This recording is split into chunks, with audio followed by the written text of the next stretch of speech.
The radio intercept was fragmented, a stuttering sequence of garbled Morse code. Yet, buried within the static, a chilling phrase emerged, compromised by unheard eyes beneath the waves. A photograph slipped from a damp file, showing a U-boat's hull scarred not by torpedoes, but by invisible, ghostly tendrils, the faint outline of underwater listening devices. The paradox was stark. How could the silent Allies eavesdrop on the most secretive weapon of the Kriegsmarine? German commanders, steeped in confidence, dismissed the possibility outright. Their submarines, roaming the Atlantic's depths, were thought invulnerable to such espionage. But what if the enemy had pierced this veil of secrecy with technology so clandestine, it seemed impossible? How was this even possible that a nation so obsessed with security failed to grasp the acoustic trap set beneath the ocean? The origin of this disbelief traces back to the early years of the war. German naval intelligence, confident in their acoustic stealth, scoffed at rumors of Allied hydrophone arrays. In the spring of 1942, a battered blueprint surfaced from a captured British vessel, a diagram of fixed underwater listening posts strung like silent sentinels across the seabed near critical convoy routes. The skepticism was palpable. The German High Command, relying on traditional sonar countermeasures and cryptographic security, saw these devices as primitive, ineffective, mere distractions. Yet, the Allies had invested heavily in Project Sounder, a covert operation to deploy and maintain these hydrophones. The question lingered. Why did German command fail to incorporate this tangible evidence into their strategy? Was it arrogance, technological blind spots, or an intelligence lapse? The answer, buried in fragmented reports and discarded memos, hinted at a dangerous underestimation of acoustic warfare's evolution. At the heart of the technological standoff was the design of the Allied underwater microphone. Arrays, complex, sensitive, and strategically placed. Each hydrophone could detect the low-frequency hum of a U-boat's diesel engines or the subtle propeller cavitation hundreds of meters away.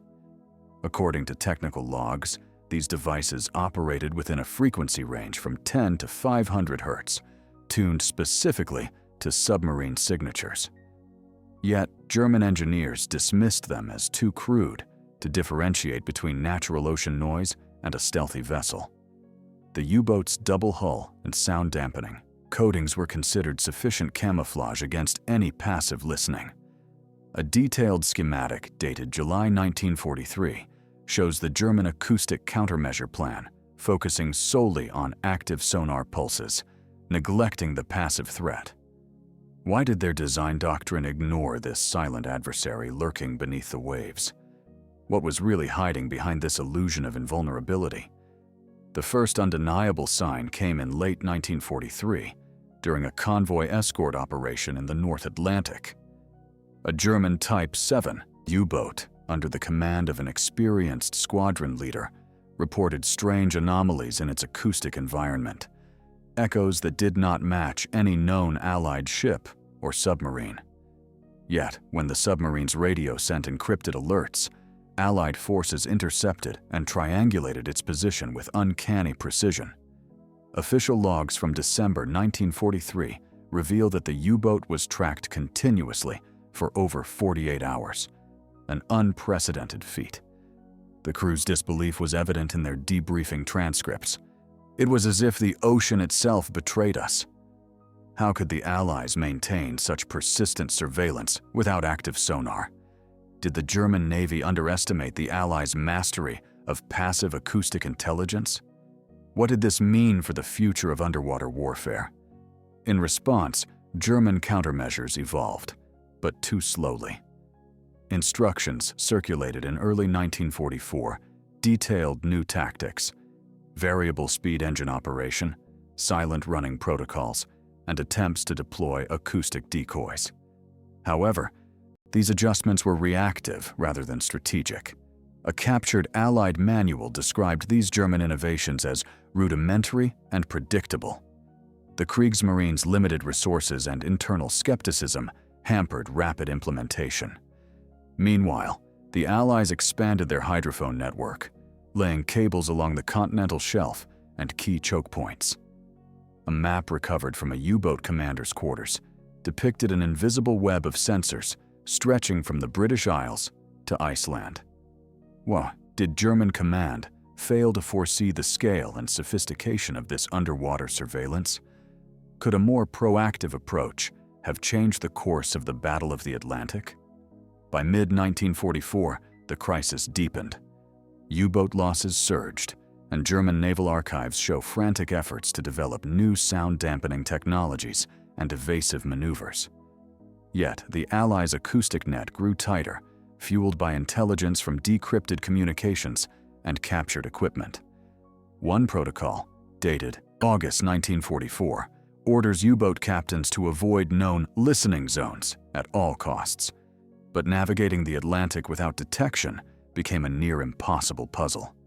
A color-coded map from Allied intelligence shows overlapping hydrophone coverage, revealing a near-complete acoustic blanket. The Kriegsmarine's resource shortages and bureaucratic inertia sealed their fate. How did a seemingly minor technological breakthrough become a decisive weapon? What was the true cost of underestimating the sea offer? Silent sentinel beneath the sea? Each episode is a document I pull from the dust of the archives. Share your own stories. Many of you have relatives who lived through that time, and your words help connect personal memory with archival evidence. Stay curious. Subscribe so you don't miss the next episode tomorrow. In the final months of 1944, fragmented reports from U-boat crews painted a grim picture. The ocean was no longer a sanctuary, but a trap. One such report, dated November 12th, described a submarine forced to surface in near silence, its captain convinced they had been shadowed by an unseen predator beneath the waves. The crew's whispered conversations, caught on a damaged wiretap, echoed with fear and disbelief. The Allies' underwater microphones, concealed within miles of the coastlines and along convoy routes, had become the Kriegsmarine's most insidious adversary. Despite repeated efforts to jam or destroy these sensors, German forces found their options limited. The Allies' deployment was swift and covert, often leaving no trace. How could such a pervasive network go unnoticed for so long? Was there a failure of intelligence at the highest levels? Or was the German Navy blind to the changing nature of acoustic warfare until it was too late? A newly uncovered directive, dated January 1945, reveals the desperation within German naval command. It called for the development of experimental noise-masking devices, primitive sound generators intended to confuse the hydrophones. Yet, these devices were bulky, unreliable, and never reached widespread deployment.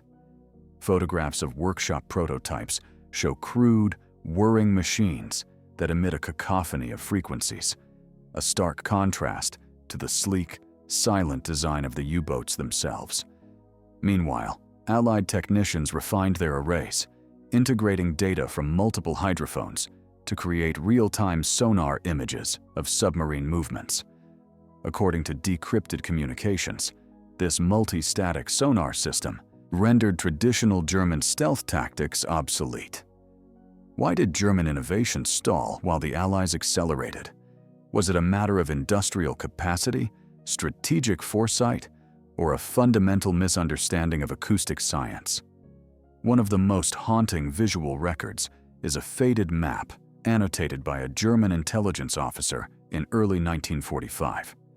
It charts the known locations of Allied hydrophone fields, marked with red crosses and cryptic notes expressing frustration. Invisible eyes, untouchable. The map's margins are stained with smudges, as if hastily drawn in a moment of crisis. It is a rare admission of vulnerability, yet it came too late. By then, the Allies had already sealed off the North Atlantic, their underwater microphones feeding a vast intelligence network that guided hunter-killer groups relentlessly. Archival transcripts from Allied command hint at a grim satisfaction. The acoustic net was as lethal as any torpedo. Could the Kriegsmarine have altered this fate if they had recognized the threat earlier? What does this late acknowledgement reveal about the limits of wartime intelligence and technology? The psychological toll on U-boat crews was profound. Diaries and letters, smuggled from POW camps, describe the suffocating paranoia of being hunted beneath the waves by a silent enemy. One letter, dated March 1945, speaks of ghosts in the deep that followed their every move, making stealth impossible. The underwater microphones shattered the illusion of the ocean as a vast, unknowable expanse. Instead, it became a monitored battlefield where every sound betrayed a secret. This invisible surveillance eroded morale and trust within the ranks. How did this unseen menace reshape the human experience of underwater warfare? Was the fear of detection by these silent devices as devastating as the physical threat they posed? Efforts to counter the underwater microphones extended beyond technology to tactics. Late war training manuals instructed U-boat commanders to avoid predictable routes, reduce engine noise, and limit transmissions. Yet, these measures were stopgaps against a pervasive surveillance system. Allied records show that the hydrophone network's data was often cross-referenced with decrypts from ultra-intelligence, creating a multi-layered picture of German naval operations. This synergy magnified the effectiveness of passive listening, transforming individual sensors into a coordinated, strategic weapon. Could the Kriegsmarine have broken this intelligence chain? Or was the integration of acoustic and signals intelligence an insurmountable advantage? What was the true scale of this acoustic espionage in the broader context of the war's intelligence battles? As the war drew to a close, the legacy of the underwater microphones endured. Post-war interrogations of German naval officers reveal a grudging respect for the Allies' acoustic capabilities, once dismissed as speculative and inconsequential. The failure to anticipate and counter the underwater listening posts became a case study in the dangers of technological arrogance. A final, grainy photograph from a 1946 Allied survey shows remnants of hydrophone arrays tangled on the ocean floor, silent witnesses to a new form of warfare. What lessons did this silent struggle beneath the waves leave for future conflicts? And how close did the Kriegsmarine come to unraveling the Allies' acoustic web before fate intervened? In the immediate post-war years, captured German technical reports and Allied assessments began to shed light on the full extent of the underwater microphone network's impact. Among these documents was a detailed analysis by a Kriegsmarine acoustic specialist, submitted under interrogation in 1946. The report cataloged failed attempts to develop effective countermeasures, underscoring a critical miscalculation. The German Navy had underestimated the Allies' ability to integrate passive listening with signals intelligence and air reconnaissance. A grainy photograph attached to the report shows a dismantled German acoustic projector, its components scattered across a table, symbolizing an effort that came too late. How did such a sophisticated acoustic trap go unnoticed by those who should have known the ocean's secrets best? Was it a failure of imagination, technology, or command? Meanwhile, Allied naval archives revealed the painstaking efforts to perfect and expand the hydrophone network. One blueprint, dated 1947, detailed plans to extend underwater listening arrays into the Arctic and Pacific theaters, territories where submarine threats remained potent. This post-war expansion was fueled by lessons learned during the Battle of the Atlantic, where the hydrophones had not only tracked U-boats, but had fundamentally shifted naval strategy. Alongside the blueprints, a maintenance log noted the constant battle against harsh ocean conditions. Biofouling, corrosion, and shifting seabeds threatened the effectiveness of these silent sentinels. Despite these challenges, the Allies invested heavily in refining acoustic detection, turning a wartime innovation into a Cold War cornerstone. What did the Germans fail to grasp about the endurance and adaptability of underwater surveillance? How did the ocean floor become a new frontier of endless vigilance? The psychological and operational aftermath extended into post-war German naval doctrine as well. Veteran commanders, once skeptical of the underwater microphones, now incorporated lessons from their defeat into training programs for the new Bundesmarine. Memoirs from submarine officers express a haunting awareness of the invisible ears that had once stalked them. One handwritten note from a retired commander reads, "The sea was never silent, only we were deaf to its new language." This acknowledgement marked a profound shift in naval thinking, where acoustic intelligence was no longer a secret weapon, but a fundamental element of maritime security. Could this transformation have come earlier, had the Kriegsmarine acknowledged the threat in time? How did the legacy of denial shape post-war naval innovation in Germany and beyond? The technological race that began with these underwater microphones evolved rapidly. By the 1950s, sonar systems integrated active and passive arrays, accompanied by electronic countermeasures designed to neutralize jamming and decoys. The first Cold War submarine hunters owed their existence to the lessons buried in the Atlantic's depths during World War II. Declassified Allied communications from 1952 reveal ongoing efforts to analyze captured German acoustic technology, seeking weaknesses and improvements. This cycle of innovation and counter-innovation traced its roots to the very moment the Kriegsmarine failed to anticipate the silent revolution beneath the waves. What if the Germans had embraced acoustic intelligence earlier? Could the course of naval warfare have been rewritten? Or was the Allies' advantage an inevitable consequence of industrial scale and scientific collaboration? Even today, remnants of those underwater microphone arrays lie scattered across the ocean floor, encrusted with decades of coral and marine life. Recent underwater archaeology expeditions have photographed these relics, their fragile cables and sensors entwined with modern seabed ecosystems. These silent artifacts testify to a hidden battlefield, where the ocean itself became an instrument of war. What secrets do these ghostly fragments still hold?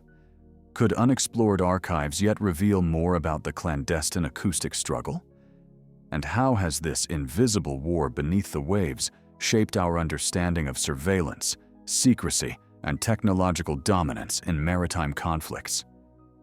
Decades later, newly declassified documents reveal the full scale of the Allies' underwater acoustic network, a sprawling, multi-layered system that extended beyond the Atlantic into global naval theaters. Among these archives are transcripts of intercepted German communications, where frustration and disbelief permeate every line. "Our submarines are shadows caught in a net we cannot see," one senior officer confesses. An accompanying photograph, taken from an Allied reconnaissance plane, captures a convoy route overlaid with invisible dots, markers of listening stations beneath the waves. The Kriegsmarine's failure to recognize and counter this silent menace was not merely a tactical error, it was a fundamental blindness to the changing nature of warfare itself. How could a navy so advanced in submarine technology be undone by what seemed like mere whispers beneath the ocean? What does this teach us about the dangers of underestimating the unseen?